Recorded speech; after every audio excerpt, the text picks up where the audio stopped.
When it comes to beta and unreleased video game content, one of the most fascinating cases of all time is Dinosaur Planet. This was a huge Zelda-like adventure game that was being made by Rare for the N64. It would have had the players swap back and forth between two playable characters working towards the same end goal. Initially, it was supposed to be a new IP, but at some point during development, Nintendo stepped in and insisted they turn it into a Starfox title. That game would become Starfox Adventure, which is a very divisive game for the GameCube.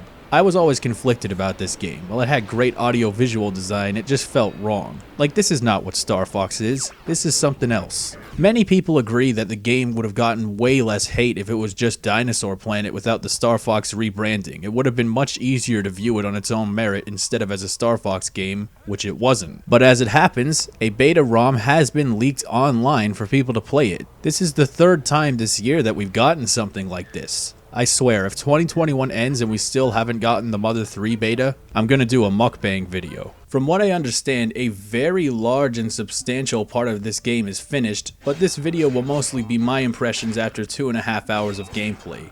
So here we go. First off, I should mention that other people have been playing this on an EverDrive on original hardware, which I strongly recommend if you have one.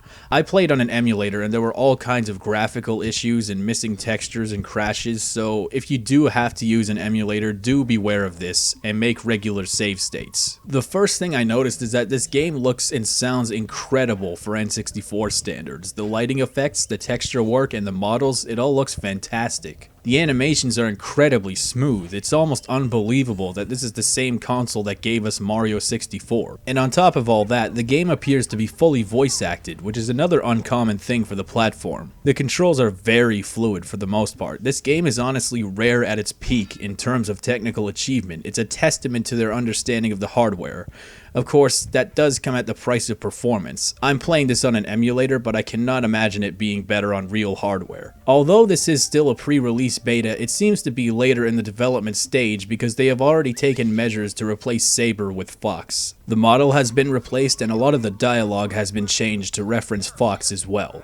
To my memory, there are a great number of changes in scenery, which is to be expected. The worlds do seem a little shrunken down and not quite as expansive, which does make sense. The hardware is not quite as capable. There was this area with these totem poles, and I don't know if this was intentional, but that looks kinda like Falco, doesn't it? There are some occasional bugs, like how Crystal picked up this tumbleweed and it got permanently stuck in her hand, but of course this is an unfinished project. Finally getting to play Dinosaur Planet is honestly bittersweet. On the one hand, this is an important piece of Rare and Nintendo history, and it is a massive privilege to see all this technically unreleased content. At the same time, I still feel that frustration that this was twisted into a Starfox game. This world and story had so much potential that was just taken away so that they could make it work within the Starfox canon. I still don't know the game's entire plot and lore, but at least from the first little bit of the game, it seems very promising. There's this whole thing about the creation of the world and this weird conspiracy that maybe it's not the way they all thought it was. I really want to see where that goes, if it does go anywhere. I truly believe that if this game was released as Dinosaur Planet, it could have been one of the N64's big boys and an excellent game to go out with. Forward-thinking gameplay, insane graphics, interesting plot, the pieces were all there. Granted, it's not a horrible ending because Starfox Adventures is still a solid game.